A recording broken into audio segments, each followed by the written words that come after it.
다른 기술 이야기 좀 해볼까 합니다. 드론이 요즘 아주 핫한데요. 풍력하고 태양광 설비의 신재생 에너지들에서 이제 드론과 어떤 연관이 있는지 말씀을 좀 나눠봤으면 합니다. 풍력하고 태양광 설비를 우리가 대표적인 신재생 에너지로 보고 있는데 요즘 미세먼지 문제도 있고요. 환경 문제도 있기 때문에 굉장히 많은 관심들이 이 분야, 신재생 분야로 몰리고 있는 것 같습니다. 풍력하고 태양광 설비 등의 그 신재생 분야에 적용되는 대표적인 4차 산업혁명 기술이 있는지 궁금합니다. 네, 이 부분은 제가 설명을 좀 드리도록 하겠습니다. 저는 기술전문연구센터에서 근무하고 있는 이동걸 차장입니다. 반갑습니다, 박사님. 아유, 차장님 반갑습니다. 네. 그 말씀해 주신 거에 보면 뭐 4차 산업 기술이 무엇이냐, 신재생에 관련돼서 그 질문을 해 주셨는데, 물론 앞에서 언급된 AI나 이런 모든 기술이 다 활용은 되고 있습니다. 하지만 우리 회사는 특히 드론이라는 기술에 좀 주목하고 있습니다. 그렇군요. 드론을 네. 이렇게 도입하게 되신 계기가 있습니까?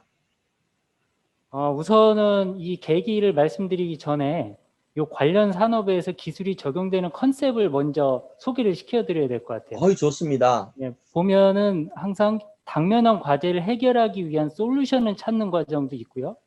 그다음에 어떤 기술이 너무 성숙해가지고 도저히 안 쓸 수가 없는, 그래서 이거를 쓰면 뭔가 기대되는 효과가 있을 때 그때 기술을 이제 적용하게 됩니다. 근데 드론 같은 경우는 대표적으로 그 두 가지를 다 갖고 있는 기술이라고 보시면 돼요. 그래서 현장에 있는 문제도 해결하고 앞으로 이걸 쓰면 뭔가 더 좋아질 것 같다라는 기대감도 있습니다. 예를 들면 우리 회사에서 그 열심히 지금 사업 개발을 하고 있는데, 태양광 사업 개발 하시는 분들 보면 모든 건물의 옥상만 보면 그게 태양광이 있나 없나 이렇게 유심히 보시거든요, 다들. 네. 그러면 다른 사람이 관심 갖지 않는 그 옥상에 그렇게 관심을 가져서 거기에 사업 개발을 하는데, 그래서 당연히 거기는 접근하기가 어렵습니다. 입지 자체가 높은 곳에 있고 위험하죠. 그러면 그걸 사람이 직접 가서 점검하는 거는 상당히 위험에 노출되는 일입니다. 그래서 그거를 위험하지 않게 어떻게 하면 점검을 잘할 수 있을까? 거기에 대한 문제점을 해결하기 위해서 드론을 띄워서 그거를 대신 점검하고 있습니다. 이 정도로 한번 답변을 드렸습니다. 아유, 너무 재밌습니다. 그러면은 태양광 설비를 구체적으로는 관리하는 방법들, 예를 들면 드론이 그냥 이렇게 영상으로 보는 것이 아니면 다른 장치가 포함되어 있는지 그런 것도 궁금합니다. 예. 우선 태양광 설비에서 드론이 활용되는 거를 말씀드리면, 우선 태양광 설비 자체를 간단하게 설명드리면 그 태양 에너지를 결국 전기 에너지로 바꾸는 거거든요. 그러면 거기에 태양광 셀이라든지 아니면 정기적으로 부속품들이 많이 있는데, 어디선가 문제가 생기면 결국 이것은 열로 나타납니다. 항상.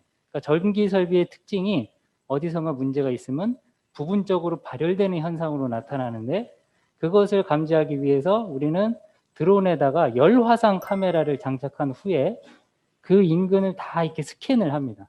그러면 그 화면에서도 보이실 텐데 태양광 셀 중에 국부적으로 이렇게 뜨거워진 부분이 발견이 되거든요. 그러면 그 셀의 그 부분이 문제가 있구나. 그러면 그 셀은 당연히 태양 에너지를 전기로 바꾸는 효율이 떨어지겠구나, 이렇게 유추할 수 있습니다. 그래서 그런 방식으로 드론을 띄우고 열화상 카메라를 쭉 스캔을 해서 안전한 방법으로, 그래서 태양광 셀이 문제가 있구나를 발견한 후에 그것을 적기에 정비하고, 때로는 초기라면 하자 정비를 통해서 그걸 다 교체할 수 있는, 그런 컨셉으로 지금 정비를 이루어지고 있고요. 그렇게 활용하고 있습니다. 예, 그 열화상 카메라를 활용을 하신다 그랬는데, 그럼 태양광은 열화상 카메라라 그러면 혹시 풍력 발전, 신재생의 풍력도 중요한데 풍력 설비에서도 드론 활용을 하실 때 어떤 다른 기술이 결합되어 있나요? 네, 그러니까 풍력도 결국은 안전에 대한 현장에 문제점이 있거든요.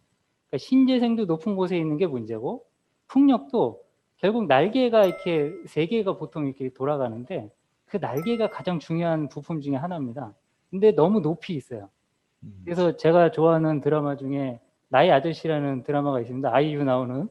거기에 보면 주인공이 그 높은 곳에서 막 그 구조체 결함하려고 찾으려고 이렇게 막 촬영하다가 떨어질 뻔하는, 물론 이건 드라마틱하게 찍은 거지만, 그래서 높은 곳에 있는 어떤 설비를 점검하는 것 자체가 위험에 노출되는 거기 때문에 그것을 찾는 방법은, 우선은 균열은 이 진동으로 나타나게 되어 있습니다. 그래서 블레이드가 회전할 때 진동이 생기면 그게 결국 설비 고장으로 이어지거든요. 그래서 작은 균열이라도 빨리 찾아내는 게 중요한데, 그래서 광학 카메라를 드론에다가 탑재시켜서 가까이 접근한 후에 거기서 균열이 있는지 찾아내는 기술을 활용하고 적용하고 있습니다.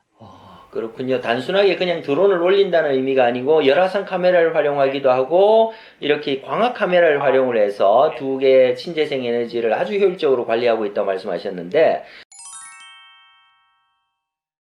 근데 사실은 지금 나오는 그 걱정 중에 하나가 4차 산업혁명이 실체가 없는 거 아니냐, 아직 이론상으로만 존재하는 게 아니냐, 이런 이야기도 나오거든요. 신재생 발전 설비들을 드론으로 관리하시니까 이런 어떤 구체적인 성과가 나타납니까? 네. 이 부분은 제가 조금 자랑하고 싶은데요. 우리 네. 회사가 그 2018년도부터, 그러니까 2년 전이죠. 그때부터 태양광 설비를 드론에다가 열화상 카메라를 탑재해서 쭉 점검하고, 그런 작업을 통해서 실제로 그 적기의 정비가 이루어짐으로써 출력이 향상된 그런 사례를 갖고 있습니다. 그래서 여기 구체적인 데이터는 따로 제가 제공을 해드릴게요. 그리고 풍력 같은 경우는 2019년도부터 경주 풍력단지 9개 호기를 대상으로 그 미세 균열을 광학 카메라로 이렇게 조사를 했거든요. 그래서 134개소의 결함을 찾았습니다. 그래서 이것은 제작사로부터 하자 조치를 받았고요. 그래서 제가 좀 이렇게 자랑하고 싶었던 점은, 구체적으로 이렇게 2018년도, 그다음 2019년도에 이어서 계속 지속적으로 설비의 문제점을 찾아내고 그것을 통해서 이용률이나 출력이 올라가는 효과를 보고 있다. 그거를 좀 강조하고 싶었습니다. 그리고 우리 회사는 여기서 그치지 않고, 어떻게 보면 지금 드론은 몸만 있는 거거든요.